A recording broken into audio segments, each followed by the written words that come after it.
Good morning, everybody. Oh my goodness, it's Monday. It is, and it is definitely a Monday. Oh, it's so a Monday. What the hell is going on? How are you this morning, sweetheart? I'm fine. Just stuff coming at you from all angles. It's like, what the heck is going on this morning? What the hell? I'm going back to bed. Yeah, I'm ready to just climb back in bed, pull the covers over my head for a couple hours and be like, what the fuck just happened? It is so indeed a Monday. Oh my God. How was your weekend? Busy. Yeah. Again. It's like, that went quick. It's like, it's Monday already. The heck? What do you mean it's Monday? It was just Friday. What the hell? Oh my goodness. Like, should we say good morning to whoever's hanging out with us this morning? Yes, please. Okay, so good morning, Naughty Monkey Orath. And I see you put in here, is this you snow already? Where the heck do you live? Canada? Asking for a friend. My God. Brr. Pass. 3 to 4 feet of snow, he said. It was like, ugh. No, thank you. Psycho Dwarf 9, good morning. He said he has snow there that didn't stick. Yay. Mark the Infinitely Tired is here. Technical difficulties? I hope everything's okay. But you're here, and Purple Valkyrie's still 31 out of 31, and I still get a swing, so I guess we're good. Generalissimo Hefe is hanging out with us. Pod Racing Palpatine. Who else is joining the crew? We've got Derek McManus. Good afternoon, love. We've got Project Storytime zooming through. Good morning. Zoom. We've got Darth Hasta, and we've got the lovely Bone. Hello, Bone. Hey, Bone. And Crimson Mist. He's lurking in the snow here in Utah. Oh gosh, what's with the snow? Is it early this year? It seems to be.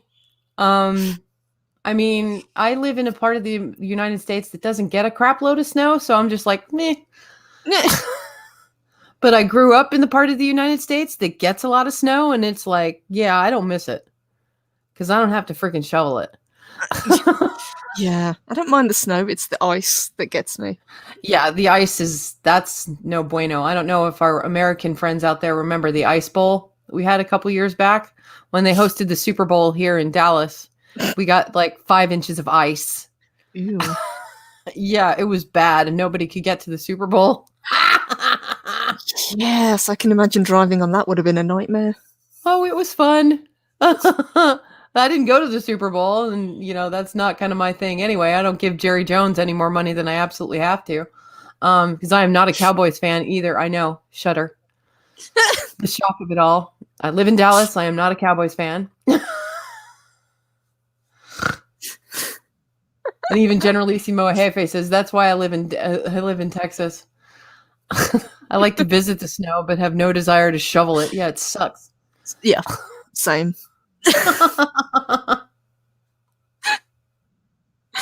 And Pod Racing Palpatine, he just has fog and rain. Yeah, that's kind of what we've got this morning. That's what it looks like here. At least the first thing this morning, it was like, Silent Hill. Look at that. Don't look out your windows. God knows only what you'll see. Good grief. So, oh my God. Good morning, Chef. Good morning, love. How are you?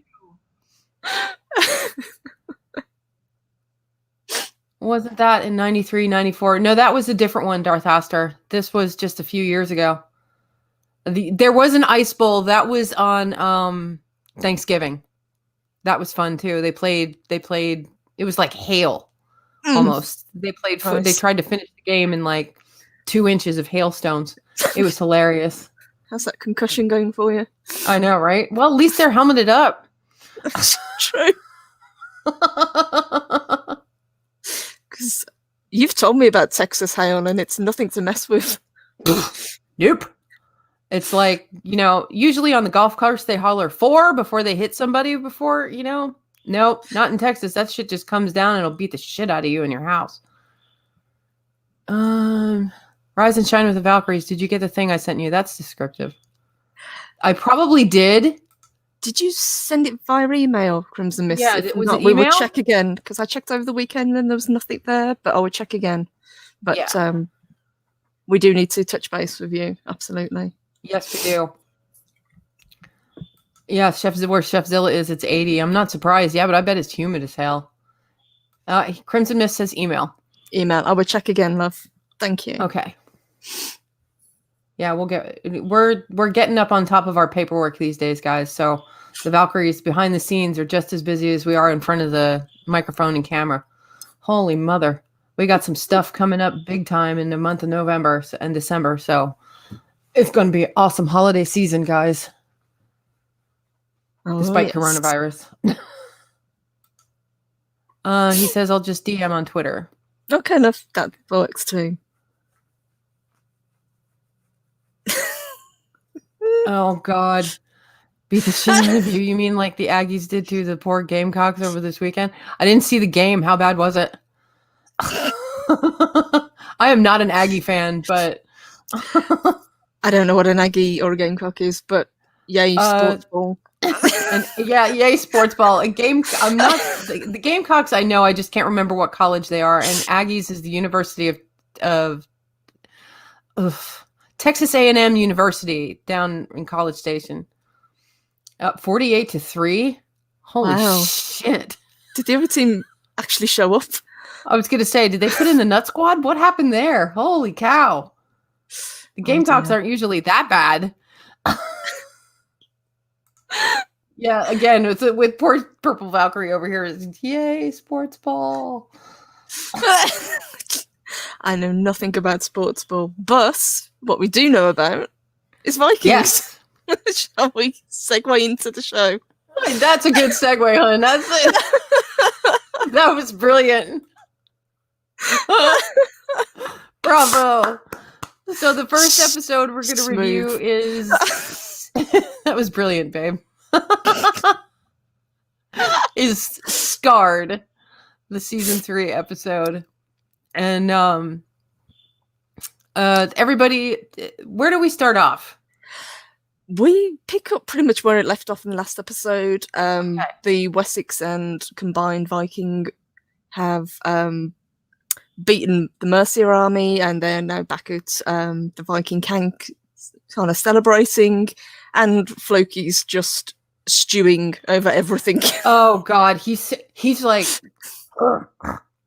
it's like I want to give him a juice box and a string cheese, because it's like, man, you're having a fit today.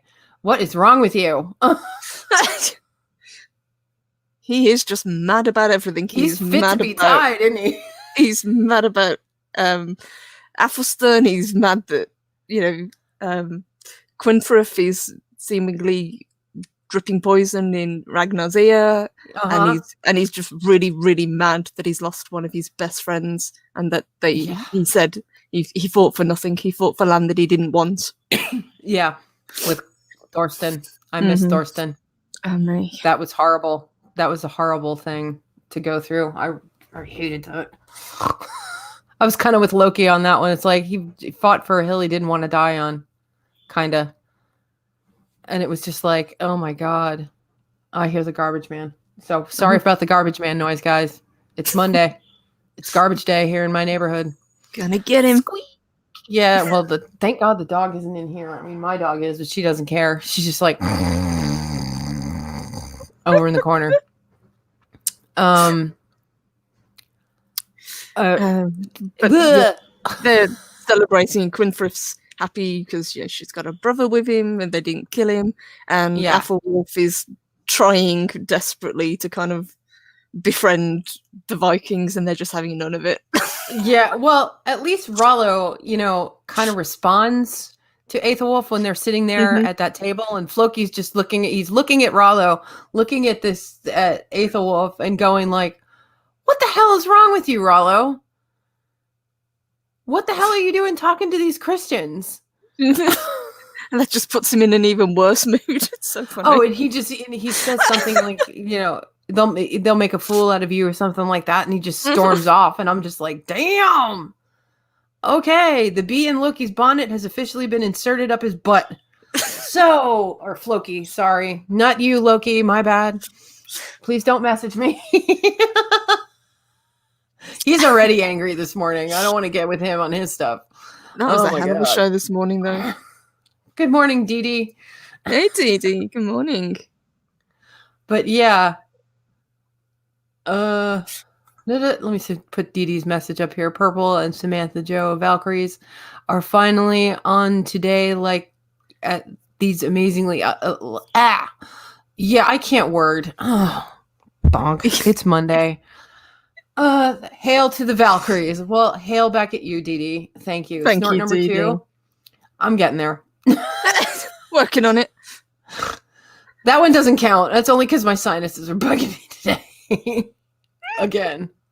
I love the fall. But back at home, there's some stuff going on in Hedeby.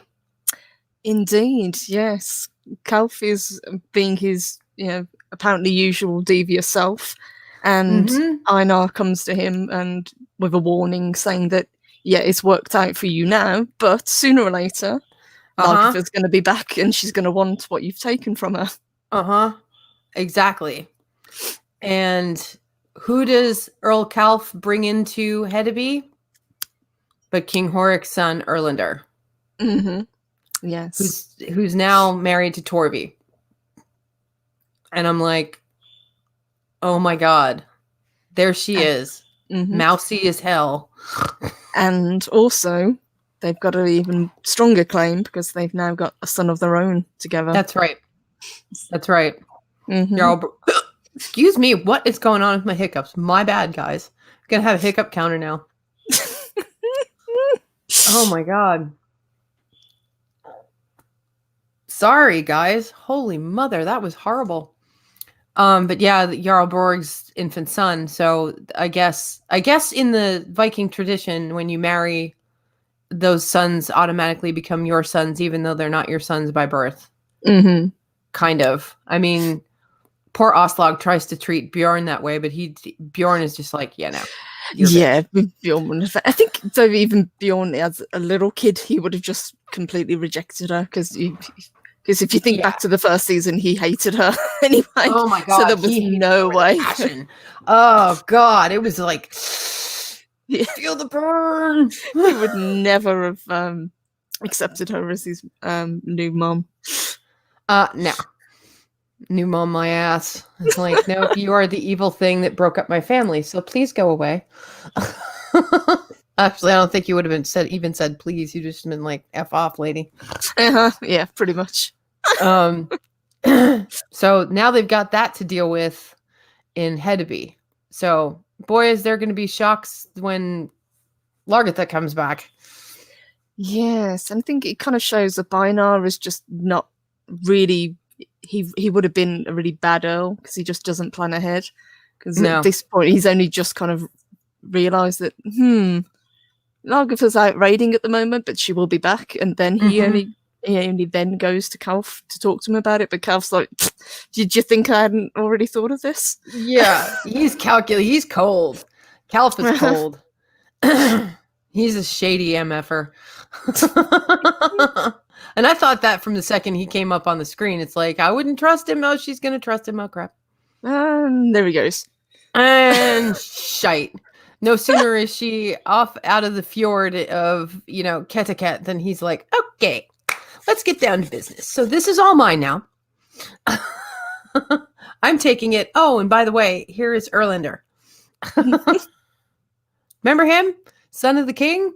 Ta-da! God, I hate that character. Erlander? He's another little weasel, isn't he? Yeah. Oh, you little shit. And I hate that he's married to Torvi because I love Torvi. Yeah.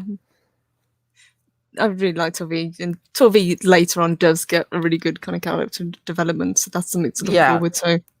I was so excited about that character development too because I'm like, she is not any mousy little wallflower at all. She's badass. And then back in Kattegat, we've got Aslog. Yes, Aslog is being very, very weird. she's still kind of under the influence of kind of Stranger. The stranger, yeah. Yeah. Harbored. And this is not going over well with Siggy at all. Siggy is not happy about this. She keeps, Aslog keeps leaving Siggy in charge of the kids. And, Aslog is constantly looking for Harbored to heal Ivar, which he does do. Mm-hmm. At least one more time. What I didn't like was the way Siggy addressed the boys. Fitzuk and, oh my God, who was the older one? Uba, yeah. Saying that your mother goes to Harbored because of Ivar. Mm-hmm. And it's the way she delivered her line. I was like,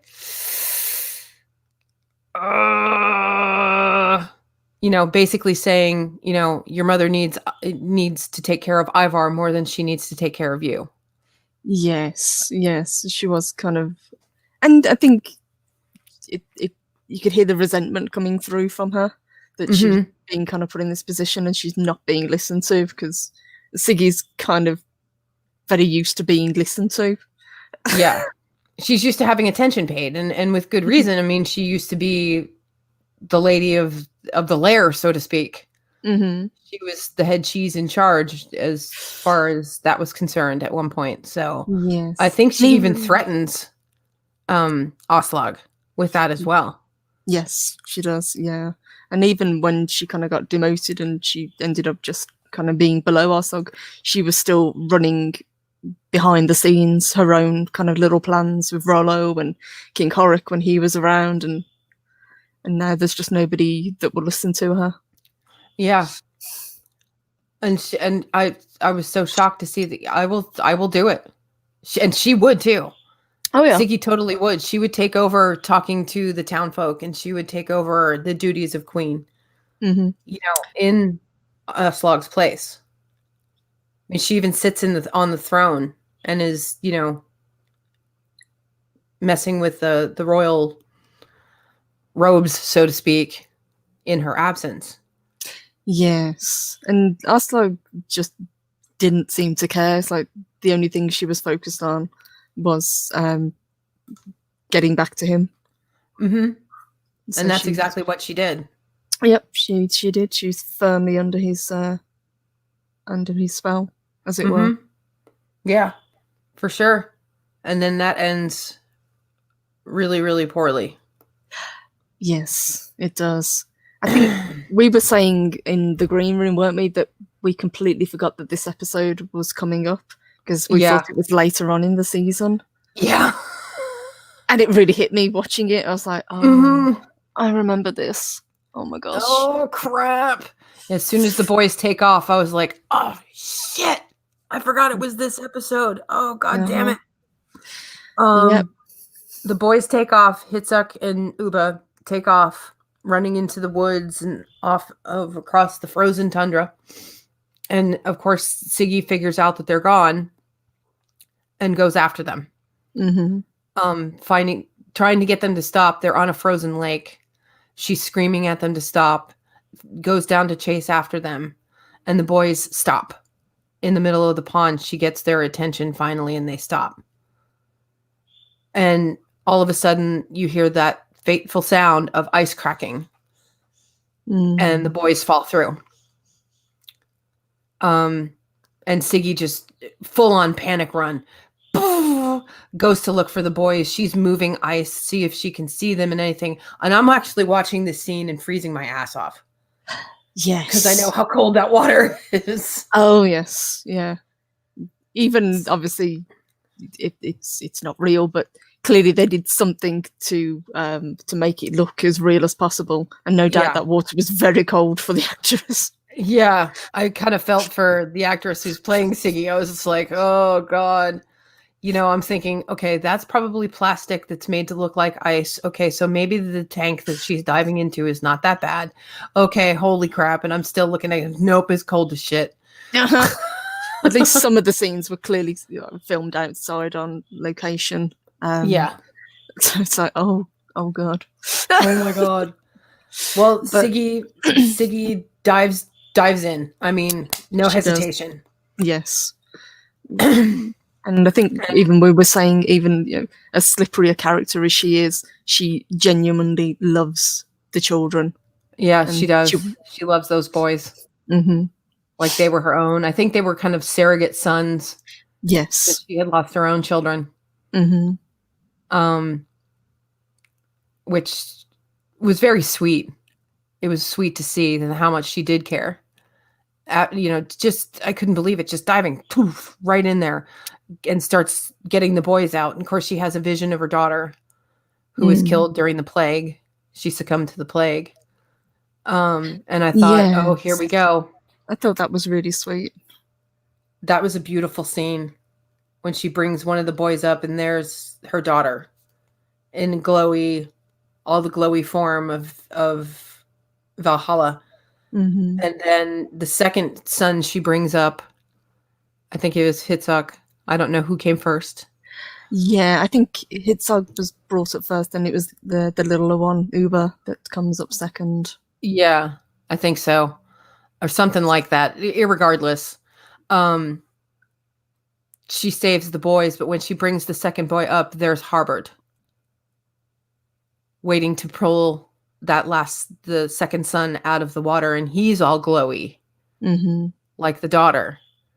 And I got that feeling of this is going to be another deal where it's a life for a life.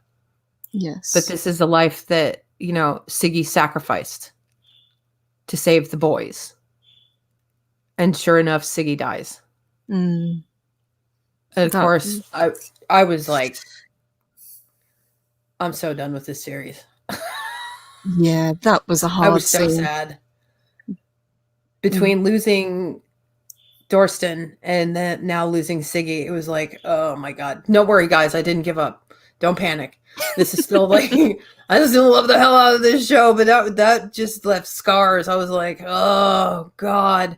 And of course, Rollo has no idea that any of this is going on. Neither does Ragnar, because they're all in Wessex. Meanwhile, back at the ranch, speaking of Wessex, Princess Quinthrith. Ugh, psychopath. There's of course a big celebration. Everybody's drinking and whatnot, and there's Lagertha and and Ragnar back together again.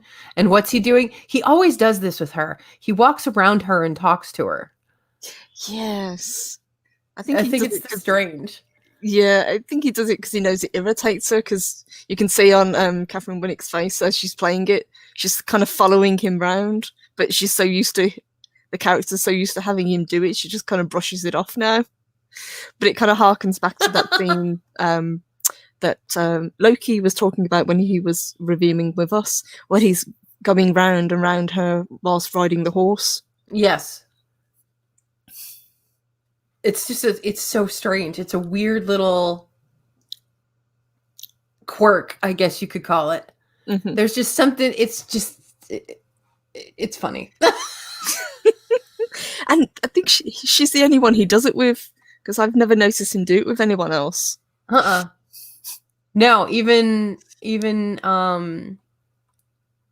Arslag, he doesn't do that with. Of course, their relationship is really weird anyway, but we'll get to that. Episode. We'll get back to that one. It's like, Psychodor 9. I prefer Arslag personally. Yeah, I'd have to go with you on that one, Psychodor. For sure. Oh my God, yeah. God, Arslag. But they're all partying and carrying on, and the Quinthrith is how much I love you, brother. And yeah, very, very much so. So much so that it's actually making everyone else a little bit uncomfortable in the room. Yeah. It's like, where's this going? Everybody's sort of exchanging looks, like, okay. This is creepy. Like, this is a really weird family.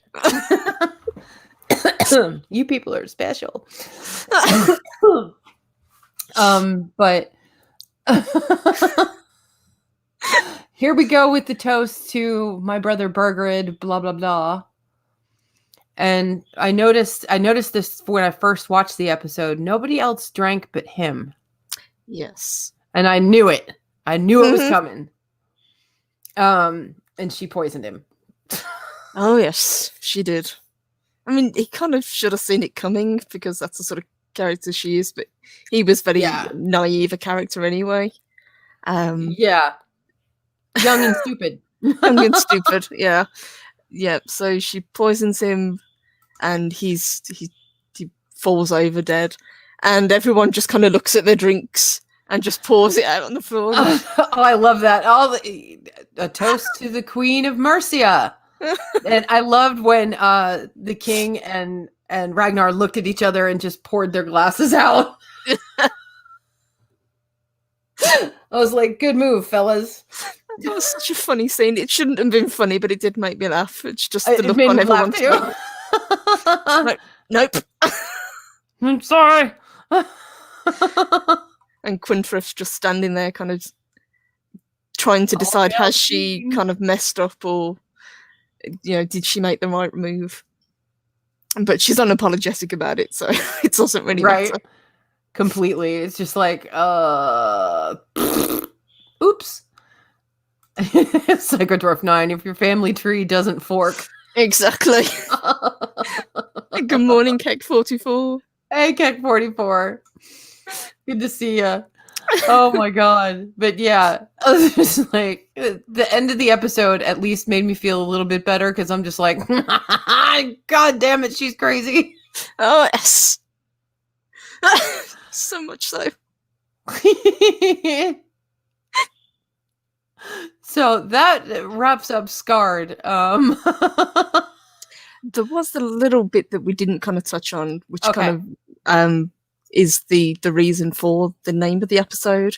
There's more back and forth with Bjorn and oh god, I've forgotten her name now. Oh, Porn? Porin, yeah. Not porn. Porin. No, Porin. Yes. Gotta roll the R. Porin, yeah. She's very badly injured. And I think it's this episode where you get to see just how badly wounded she is, especially on her face. Oh, it was bad. Mm-hmm. And she's alive, but, you know, to what extent is she alive, you know? Yes. Oh, God. But you see how much Bjorn cares for her. Yes. It's really true love. He's not bothered at all about whatever, you know, scars she might have. No. But I think she's kind of resentful and she's probably feeling a little bit stupid that she was so headstrong in the battle. Yeah. So she's kind of projecting her blame onto him. Mm-hmm. That didn't surprise me. I knew she would do something like that. I mean, you have to have a little bit of that, but God, yeah, she was so badly injured. I thought they were going to kill her off too at first. I did at one point. Yeah, same. I'm like, I can't have 3 deaths in 2 episodes, man. I just can't stand it. I can't. I can't take it. But no, we lost poor Bergrid instead. Oh well. And that was pretty gruesome in and of itself. Bravo on the actor for playing the poisoning well. He did a good job. I was like, holy, I'm gonna barf if I keep watching this. Nope, keep watching it. So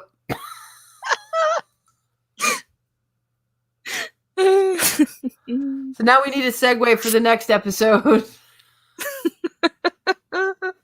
The 5th episode is called The Usurper. So, we're going to deal with this asshole Calf. Calf. Calf. I like Calf better. Cough. You usurped my lands. You little butthead. You're going to pay for that. Oh, yes. But the fleet returns to Kattegat. And the 2 women. Oh my god. The 2 women that Thorsten knocked up.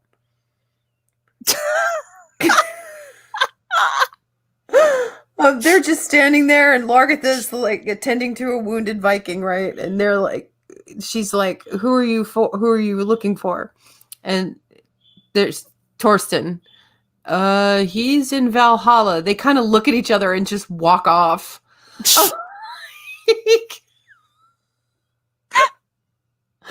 Oh shit. Oops. That was it was kind of sad, but they just sort of looked at each other like, well, I guess we have to be friends now. Torsten's dead. Yeah, pretty much.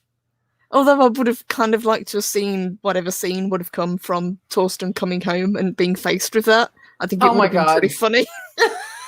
That would have been hilarious. I think he would have just jumped straight back off the boat and swam back to England.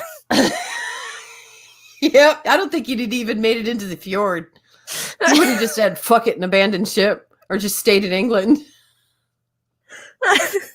I'm not going back to that, even though he didn't want to be there, you know, it's just like, still, this sucks. Nobody wants to put up with this. I got 2 women pregnant. What was Floki said to him about thinking with his axe or whatever? Keep his axe in his pants? Yep. Pretty much. Yeah. Wasn't wrong. Whoops. Poof. Whoopsie. But, yeah. They arrive back at Ketka and it's just bad news all around for them. Yeah. Because Rollo gets off the ship and is suddenly yelling for Siggy because she's obviously not there. And Ragnar confronts Aslog. Mm-hmm. Where are my sons? Because they weren't with him. Where are my sons? And that's when Rollo kind of rolls up and is like, where is Siggy? And she's just like, and Aslog Siggy is dead. And he's just like, what? She just kind of blurts it out. It's like, yep. Thanks. Just word salad. Okay. What do you mean she's dead? And even Ragnar is pissed. Yes. He has a reaction that's kind of behind them, and I'm like, and panicky because the boys aren't there, so he's automatically thinking if Siggy's dead, where are his sons? Where are the boys? Yeah. Yeah. So there's a long scene where they're walking back to the longhouse, and I think it's Floki and Helga are following Aslog and Ragnar. And poor Helga, she's just trying to help. She's just like, well, it could have been me. You know, we were taking turns watching each other's children, and it very well could have been me. And Ragnar's like, I didn't ask you, Helga. I was like, damn. I was like, burn. But poor Helga, I mean, she's just trying to be helpful, trying to, you know. She wasn't wrong. She was telling the truth. They were. Yeah, that's true. Yeah, they were alternating who was taking care of them. Yeah, and I think Ragnar even says in the exchange with Aslog at first, you know, I find it funny because Siggy has no children. Yeah, I thought that was a bit petty. That was a low blow. Yeah, because he knew how much those children meant to Siggy, and whatever else she'd done, she'd proved her loyalty with looking after the boys. Yes, all of them. Yeah, all of the boys, and even Helga's daughter. Yeah. They're all just in town looking after the children because the men are away, men and women are away raiding. So, okay, cool. You know, it's the community aspect of the Viking culture. So, okay, cool. Well, what happened to Siggy? Why were my boys, you know, loose and running out onto a frozen lake? Yeah. Yeah. He just basically says, where were you? You know, why weren't you watching them? And I think Aslog really hasn't got an answer for him. And she just kind of reiterates what Helga said. It was Siggy's turn to watch them, which I think was kind of cowardly. Yeah. She kind of wussied out with it, to be honest. I didn't think I could hate Aslog any more than I already did. But surprise! Just keeps digging a little bit deeper. in the meantime, while we've got this going on, Helga and Floki are catching up, and Yeah. Floki's getting even more angry about Christians, and he's having a go at Athelstan, and to kind of calm him down in front of Lagertha. Yeah. And to calm him down, Helga kind of takes him to one side and fills him in with what's going on, and she tells him about the stranger that's turned up, and he asks what his name was, and she tells him it was Harbard, and the look on his face, it was played so well. Oh my god, it was like absolute panic. Like, what? What do you mean it was Harbard? And of course, we're all sitting there going, what the hell is happening? Why is Loki freaking out? Or Floki freaking out? And then he says, Floki claims that Harbard is a god. And not just any god. No. And I'm like, what? You want to fill the audience in on who that god was supposed to be? Yes, he tells Helga that Harbard is another name that Odin used when he visited the land, and gods expect to be welcomed, especially, obviously, the Allfather. So if he wasn't made to be a huge guest, you probably insulted him. Yeah. But they did. They treated him with respect. They healed his wound, but there was something he was doing, and obviously that was with Ivar. Yeah. For proving kind of his godlike power. But again, the life for a life, it kind of went that way. Yes. Which, that was sad. First the two boys and then Siggy, essentially just to save Ivar's life. My phone is buzzing. Please ignore it. It's not a political call, so because that ship sailed. Do you think that it was Siggy just because of circumstance, or do you think it was engineered because she was always so suspicious of him? You know what? I never thought of that. I was trying to decide. I think it just happened to be circumstance. You think so? Yeah. But it's kind of hard to tell either way, because I can't imagine him really wanting to get rid of her as such, because he would have moved on anyway. Right. And she was the only one that was suspicious of him. None of the others were kind of really listening to her warnings. No, nobody else was paying attention. But I just wondered, if it was intentional. That's a good question, hon. That's a good question. I never thought of that. Because you could definitely lean in that direction, like he wanted her gone. Because she was so fidgety around him. And so she was always questioning him. It was like, who are you? How do you do this? Where did you come from? It was all that kind of, and she never warmed up to him. So maybe he took it as an insult. Yeah, that kind of makes a little bit of sense. I'm going to need to rewatch the episode again and ponder that little piece of information. Not like that's not unheard of. I mean, I have this on a loop. If it's not Ragnarok, it's this. So. Oh no, Thor's caught in a cage. Let's do help. Oh god. But yeah, that's just a little thought when I was watching the episode yesterday. I was like, yeah, did he do it on purpose, or was it engineered, or was it just happenstance that she was the one that ran after the boys instead of Helga? And one thing we forgot, we have to go back to Wessex for a second, because we're fixing to anyway. Athelstan and Princess Judith slept together. Yes, they did. Finally. There was a lot of that going on in this particular episode. I noticed. What was that? It's like everyone's in bed with everyone. Everybody's sleeping with everybody. What in the world is happening?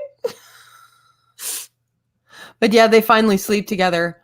But then in this episode, in Usurper, we find out that Princess Judith is pregnant. Yes. And Aethelwulf finds out. Yes. And he is not happy because he knows for a fact it's not his. He even says so. He's like, we haven't lied together since our son was born. And we're like, well, I got some news. But she never reveals that it's Athelstan. No. At least not yet. But he is absolutely mad as hell. Uh-huh. So I don't remember him actually saying anything to his father, to King Egbert. He didn't. No, he's kind of slamming his fist against the wall, and Egbert kind of comes up to him and says, "What's going on?" And he sort of calms himself down and says, "It's nothing." And that's when he's told, there's problems with the settlement. I want you to go sort it out. Mm-hmm. And he really does sort it out. Probably not in the way, or at least you think not in the way that his father asked him to. But he kind of takes matters into his own hands. Oh, yes.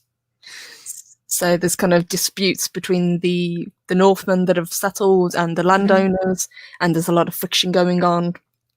Yeah. I mean, they were never really wanted there in the first place. Right. And the lords want rid of them, basically. Yeah. They don't want the pagans infesting their land, so to speak. Mm-hmm.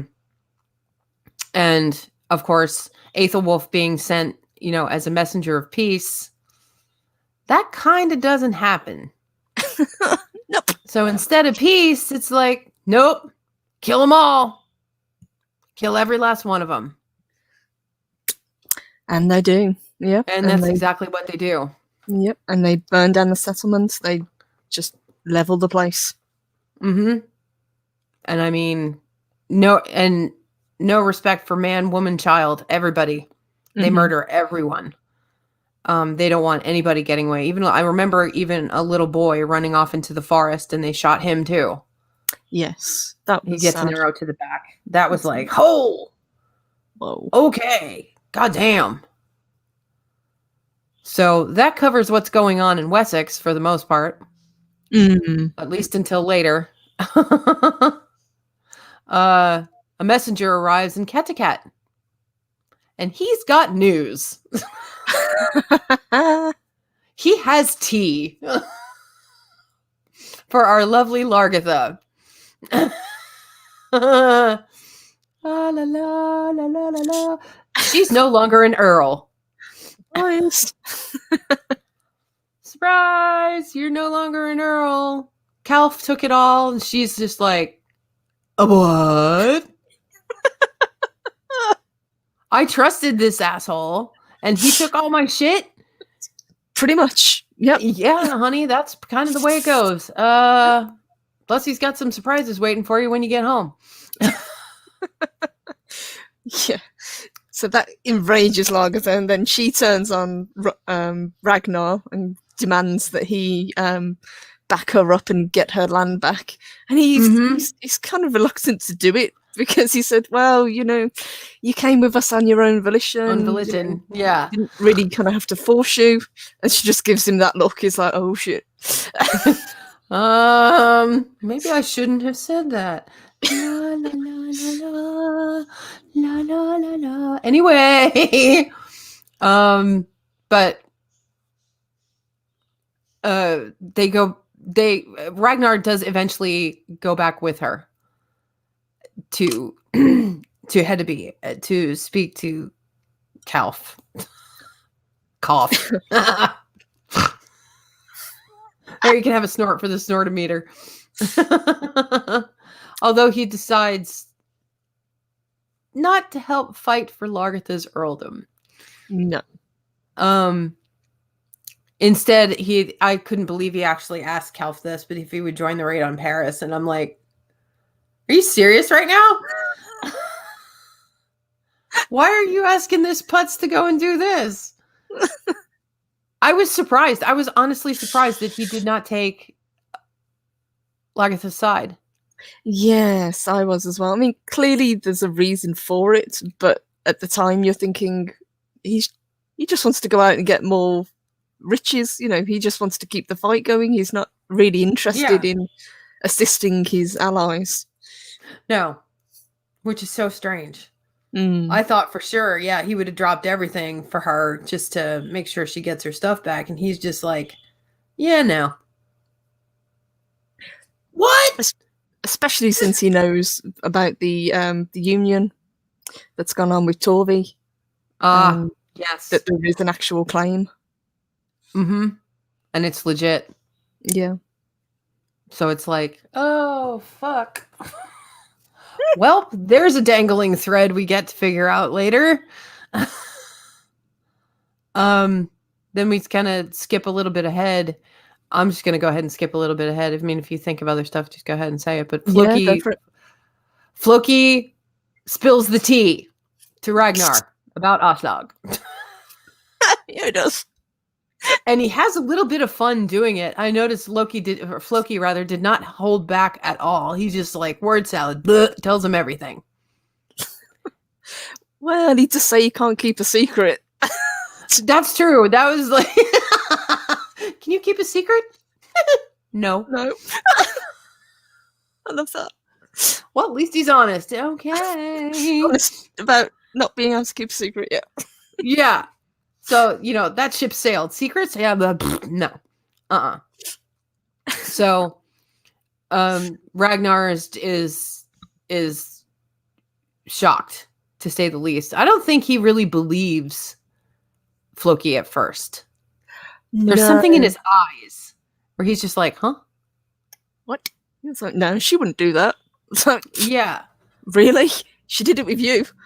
Yeah, why not? Yeah, no. This has happened before. It will happen again. Just saying. Stupid. That's how you got into this mess in the first place. Uh-huh. And wasn't there a scene, I think it was like a night scene, and Aslog is getting ready for bed. Mm-hmm. And she kind of saunters up to Ragnar, who's just sort of sitting there like, Urgh. He's just sitting there stewing. And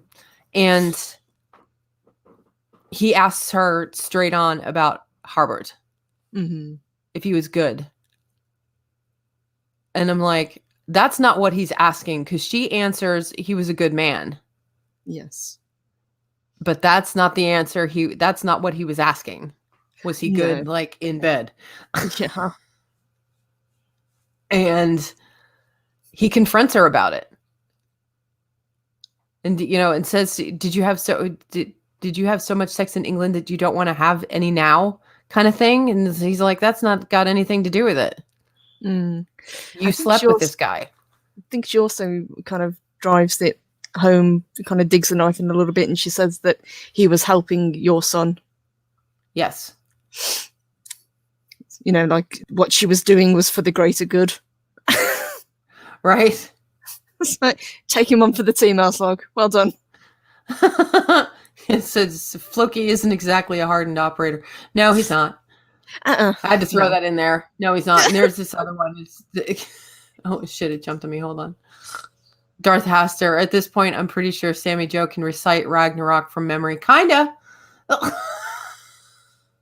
Just wanted to throw that in. This was our slog. You guys, seriously. Yeah, she's an arse. She's a leopard who doesn't change her spots. No, she's still doing the same shit that she did to lure Ragnar into her web in the first place. Mm-hmm. Now she's done it to Ragnar. So he kind of can sympathize a little bit with Lagertha. Yes. It's not nice when it's done back, is it, Ragnar? Not exactly my idea of fun, y'all. But yeah, clearly their relationship is on the rocks. Yeah, it has been for a while. Well, Harbert even says something to her about that. Harbert even says something to Aslog about that. That you're concerned that your husband no longer loves you. Yeah. And she's kind of right. He doesn't. I don't think he ever loved her to begin with. I mean, we even talk about that in earlier episodes. Mm-hmm. She asks him straight out if he still loves her, and he doesn't say anything. No, I think it was all lust, their relationship. Yeah. And for him to get his sons that the seer prophesized. Yes. Oh, and speaking of the seer, he has interesting prophecies for Rollo. In this episode. He's been popping up more and more, the seer. I do like that they're using him more to to like plant seeds in people's minds to keep them. It's like, oh, that's what the seer was talking about 4 episodes ago. Yeah, and now it's kind of like, oh yeah. So you really do have to pay attention, folks, when you watch this. Michael, the writer, Michael Hurst, is really good at planting these seeds and sowing these threads, and where you're like, oh, son of a bitch, I should have known that. And I've watched these episodes, 5, 6, 7, 8 times, and I still don't pick up on it. And I'm like, oh, son of a bitch. I forgot he said that like 2 seasons ago, and here we are finally getting the payoff on it. God damn it. Should have seen this coming. Nope. Did not. But wrapping this up, Aethelwulf has killed the settlers, which we discussed. Mm. And King Egbert kind of has a fit in the council with Aethelwulf going to deal with this. And I believe I didn't get to finish the episode this morning because reasons, but this is from my memory. He plays it out in this theater of his nobles and other men in the council, as it was the nobles' fault for this happening. Yeah, basically, they took it on their own volition to, disobey his orders. All he wanted was peace. The Northmen aren't going to trust him anymore. He was laying it on thick. Oh man, it was hardcore. I'm like, you've got to be kidding! Jesus Christ! Like, put your hip waders on, kids. It's getting deep. But he plays it very well because it's all a ploy, basically, to take out a load of the lords at the same time for treason. So that clears the board of them as well. Yes.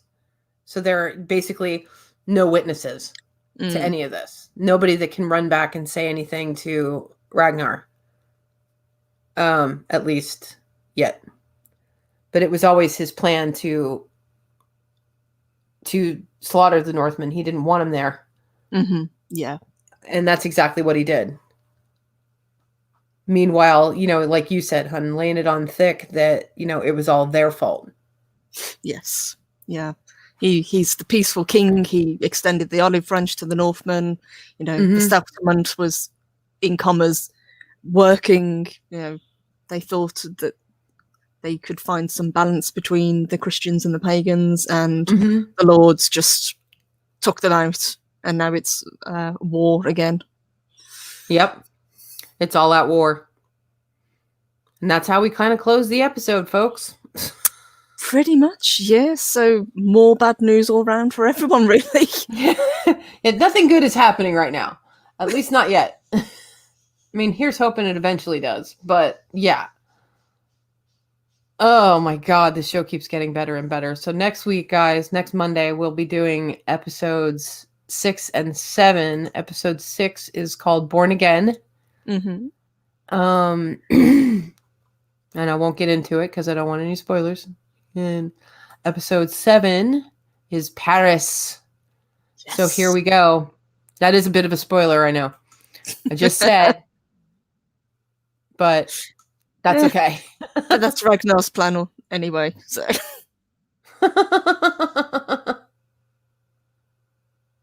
Oh my God. So guys, we're going to close up our show. We have some amazing news for you guys. Yes, we do. Don't we, hon? We do, absolutely. Should we share? Go for it. Okay. Guys, over the weekend, I don't know how this happened. I don't care how this happened. It just happened. It was like by the graces of the gods themselves. We have surpassed 900 people that are following us on YouTube. 900 subscribers. So tomorrow morning, we are going to have a celebration stream. right after Loki stream, we're going to come on at 9 and we are going to thank everybody because I can't believe that we're past 900 followers on YouTube. I am so happy. So we're going to do a special stream for you guys. It is amazing. We're just so grateful for everyone that's followed us, for everyone that is in the chat, for everyone that leaves a like. Thank you, guys. Thank you so much. And we're going to show our appreciation. Yes, we'll be on camera for that one. I mean, this is just a discussion. So, you guys don't want to see me right now. I look like I've been hit by a bus. It's okay. But we'll get there. Hey, Keely. How are you, dude? What's happening? And thank you, Bone. Thank you, Bone. And just to answer, Dov has to know there isn't a book version of this of the show. Like Lovecraft Country. I saw Lovecraft Country. I was shopping over the weekend. I saw that. I was like, I need to ask my girlfriend about this and find out what this Lovecraft Country is all about. Because that's not my level of expertise. So, thank you, Bone. Once again, the chat keeps skipping on me.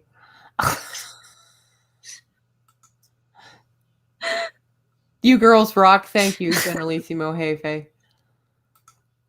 Keck44 says, only around 70 more snorts needed for 1,000. I meant subs.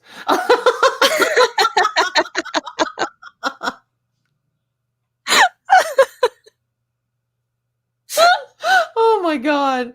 I'm sure it'll correct. But guys, we have over 900 and we are so happy. So we want to celebrate with you guys. So tomorrow morning, we'll be doing a special live stream at 9 a.m. Central Time to celebrate with you guys.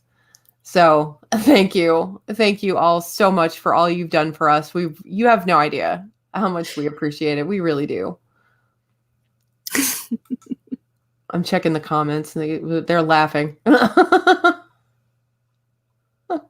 So guys, we're going to close this up. We will see you guys tomorrow morning at 9. And of course, we're always in Loki's chat on Loki's Mornings of Mischief. So we're there as his wrenches extraordinaire, along with Chris Persia. So I have to thank our wrench, Darth Haster, for being here and checking out links today. We really appreciate it. Any other news we need to cover?